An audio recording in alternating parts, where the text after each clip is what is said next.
Well, seems like we got one of the most unexpected interactions that I never thought we'll see. You guys all know by now that Kingdom Come Deliverance II has come out, and the game is doing well. I didn't think it was going to get a bunch of bad reviews, even though there was a bunch of red flags in the game. There were reportedly unskippable LGBTQ plus scenes, but it seems like that's completely optional. I still think it's weird that's even in the game in the first place. 99% of people don't want to see that type of content. But I am a normal person, so if I don't like something about a game, or I don't have any tolerance for something, or I don't like a game, I just don't buy it. That's what normal people do. But we are not talking about a normal person, we are talking about a zealot. Jon Del Arroz. Why am I talking about this dude? Because the developer behind Kingdom Come Deliverance II, the main director, CEO guy, is roasting him on Twitter. Because Jon Del Arroz is not this holier than thou Christian man. He has a lot of skeletons in his closet. So he has no room to talk when it comes to what's good and what's bad or what's moral or immoral. Any zealots love to ban things that they do not like. And Jon Del Arroz posted this tweet right here. It says, Kingdom Come Deliverance 2 is one of the biggest insults to gamers and Christians in recent years. It was all about trying to be submissive and woke, promoting DEI, and lying to gamers along the way. Here's how it went down. And I am not going to sit through and go through that whole thread because this guy doesn't even play games. He grew his following on the internet talking about comic books and the comic book industry. He does not play video games. He is a fraud. He saw that talking about the comic book industry is not that popular when it comes to YouTube, so he decided to grift on gaming. And whenever this man has a viral tweet, you know what people gotta bring up: the skeletons in the closet. And that's what the director, CEO behind the company that made Kingdom Come Deliverance did. With this reply here, is this you? And it's the classic image of Jon Del Arroz's wife getting a domestic violence restraining order.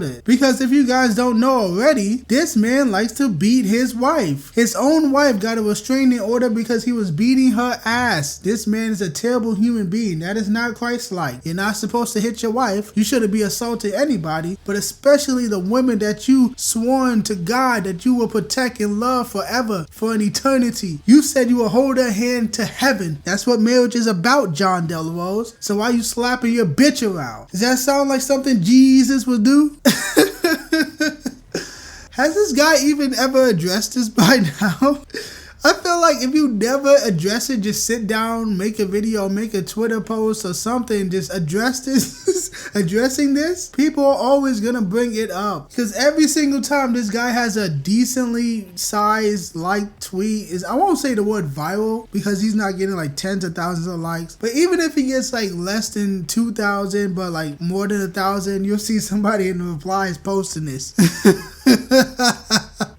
Oh my God. If you were smart, you would just sit down and say, here's what happened with me and my wife. But the reason I don't think he will do that is because he knows he's in the wrong. Because the moment he explains it, people will be like, what the fuck is wrong with you? You really just harming your own wife? What the hell? That's what people will say the moment he talks about it. So he'd rather not address it, which makes people assume the worst? Yeah. But the Kingdom Come Deliverance 2 director was not done. He brought up a recent controversy around Jon Del Arroz with this tweet right here. Defender of Christian values against appearances of those evil homosexuals in games sharing some spicy furry gay asses. These anti-woke warriors are even more funny than good old social justice ones. Did I just make a name for them? Could we call them AWWs? I'm not sure what that specifically stands for. And the image attached to this tweet is one of Jon Del Arroz's older tweets that says, please don't forget that at Edwin the Ace and at Jingistic Pig want some of that fine Lucario ass. And you guys clearly don't, I can't even talk, man. You guys clearly see the image of Lucario showing off his cheeks. If you don't know what this is, man, about a few weeks ago or a month ago, this guy got exposed for being a queer furry. I am not joking. The Christian man who wants to ban games with gay characters, who wants to ban games like Zenless Zone Zero because it has attractive women in it. Yes, he is that type of Christian as well. That's how people are really talking about him. Because he's just like other zealots like Melanie Mac and Razorfist who wants to attack gamers and call call gamers losers for liking attractive women in gaming. And a month ago, he got exposed for posting so much dirty furry stuff on his account. I was laughing my ass off when I was making that video. It's one of the most fun videos I have made in a while. I highly recommend watching it. If you want to watch it, click on the top right corner. But that shit was hilarious. There's so much weird shit. This guy literally beats off to Pokemon. Like, Pokemon gets this dude rock hard. Oh my God, I just love when the zealots get exposed. The ones who preach the loudest have something to hide. The saying is true. But the director was not done. He posted another reply to that original thread by Jon Del Arroz saying this: "Are those species gay?" And this is an image of an old Jon Del Arroz tweet. It says, "Hell yif." What the fuck is a yif? Yif? What the fuck is that? Anyway, guys, I gotta read this. Hell yeah, Master Edward the Ace. War campaign. Hashtag alt furry. If you don't know what alt furry is, it's alt-right furries, which is a thing. In the picture, it shows Luke Haryo and Mewtwo hugging it up. Mewtwo's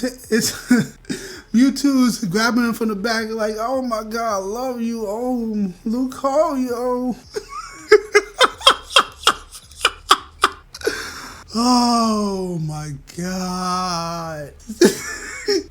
I can't stop laughing. Jeez, dude. This is like the best like example of a zealot getting exposed. I know a lot of zealots get exposed for like being gay, but this is even funnier than that. Oh shit. But anyway, we got one more tweet from the director of the game talking about Jon Del Arroz. This one is a quote tweet to the original thread. It says, "This caricature of a man is literally crying and whining for a month about one optional choice in a side quest in a 100-hour plus game without even playing it. Imagine how insecure he must be about his own preferences. Meanwhile, anyone who actually plays the game doesn't give a fuck." Well, I will agree and disagree with some of that statement. I agree with the part about this guy doesn't play games. He's never going to play the game because he is not a gamer. Like I said before, he grew his following talking about comic books, but when he realized that gaming makes more money on YouTube, he decided to grip to the gaming side despite not playing any video games. The part I disagree with is that most people do not want to see gay content in gaming. It's gross to see two men kissing. It's unnatural. It's nasty. Even though it is optional, it's still weird that it's in the game. But me personally, I am a normal human being. If I don't like a game, or if I don't have tolerance for something that's in the game, I just won't buy the game. It's not that serious. But zealots do not understand this because they want censorship and control. And a lot of normal people would probably agree with them when it comes to gay content. They wouldn't agree with banning it. They would just agree that it's gross and they don't like it. But these zealots can't help but to ban everything. Especially this idiot Jon Del Arroz, who wants to ban attractive women in gaming, and he considers that to be pornographic content like Zenless Zone Zero. He said he wanted that game banned, and nobody liked him for saying that. So I do not give any of these zealots an inch because they will take a mile and bring us back to the satanic panic of the 90s, and we can't have that shit. But anyway, that was an interesting interaction. A closeted gay furry getting mad that gay content exists in gaming. This is your type of content, Jon Del Arroz. Maybe it's not because you like Pokemon, you get off the Pokemon and animals and dogs. Maybe you're just mad that there's no bestiality in the game because that's the type of content you like, man. Because you will never be taken seriously. For one, you don't play games, and for two, you got skeletons in your closet and you refuse to address it. And the longer you take to address all this stuff, the worse people will assume it is. Incredible. So what are my thoughts on Kingdom Come Deliverance II and this weird gay shit? I'm tired of rainbows being pushed on people. 99% of people do not want this type of content in general, not even just in gaming, just in general, because it's abnormal and it's weird that so much pandering goes to 1% of the population when the 99% don't want to see it. But society and all these different people and powerful people in society continue to push all these gross behaviors on people when people do not want it. But guess what? The best way to fight against this type of content is to not support it. Just don't buy the game if it bothers you that much. I don't like this gay shit either. It's gross. So I'm just not going to support it because it continues to push this abnormality, mental illness onto people, and I'm not interested in that type of content when it comes to entertainment. But when you're a zealot with skeletons in your closet and a zealot that's advocating advocated for censorship in the past, nobody should ever take you seriously. And more people would be on your side because a lot of people don't like this stuff, but you're a piece of shit, you're a white beater, and you like furry pornography. So you can go fuck yourself, and I think this whole interaction between the Kingdom Come Deliverance director and Jon Del Arroz was just hilarious. Peak comedy. And I love seeing these fake gamers, these fake grifting Christians get exposed for what they are. Hypocrites. So I don't have much else to say. I don't want to keep repeating myself. So Jon Del Arroz, go fuck yourself.